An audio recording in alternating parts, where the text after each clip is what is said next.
داستان‌های ترسناک شما. صدایی در نیمه شب.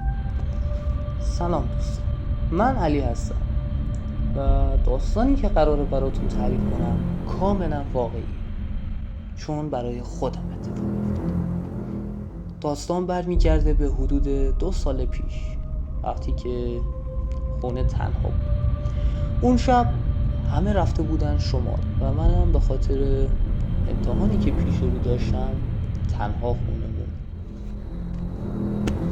ساعت حدوداً 2:30 شب و خیلی خسته شده بودم به خاطر مطالعه زیاد و یه خستگی زیاد. اما مشکل اینجا بود که نمیتونستم بخوابم. همش یه حسی داشتم که انگار یه نفر داشت از گوشه اتاق به نگاه میکرد. بلند شدم رفتم آشپزخونه که یه لیوان آب بردارم. بعد از اینکه در یخچال رو بستم، صدای در اتاق انگار که یکی در آروم بست. خوشم رفتم اما هیچ اتفاق نیفتاده بود و هیچ کسی هم اونجا نبود. مشکوک شدم و خواستم خودم رو توجیه کنم و ربطش دادم به باز بودن پنجره ها یا باد. اما وقتی که نگاه کردم تمام پنجره ها بسته بود. خواستم برگردم سمت آشپزخونه که دیدم چراغ اتاق روشن، ولی این بار مطمئن بودم که چراغ رو خاموشش کردم. قلبم داشت توی سینم خیلی ترسناک بود که توی اون تاریکی اون وقت شب تنها توی خونه چنین اتفاقی بیفته. دلو به دریا زدم و خواستم که برم برق رو خاموش کنم. تا خواستم برم سمت کلیدشو بزنم، صدای افتادن گوشیم از سوی پذیرایی بود.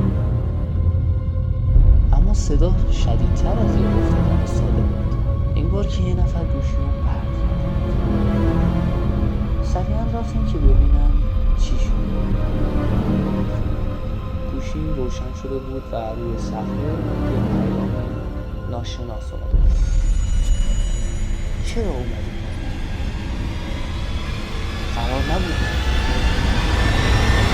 این چیزی بود که برای من اومده بود.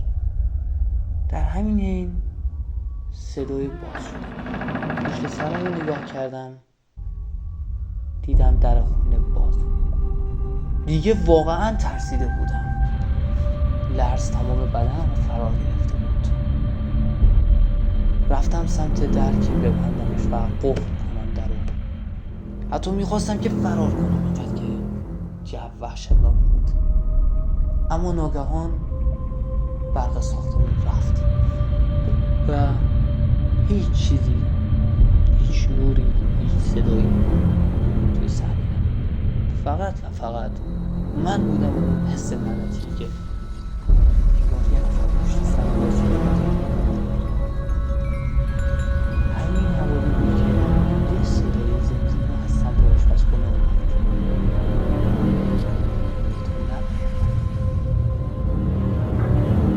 دیگه اونقدر ترسیدم که از هوش رفتم و وقتی که به هوش اومدم روی راهپله ساختمون و این داستان تموم. اما هنوز بعد 2 سال بیشتر شب‌ها صدای زمزمه به گوشم میرسه که تو نباید.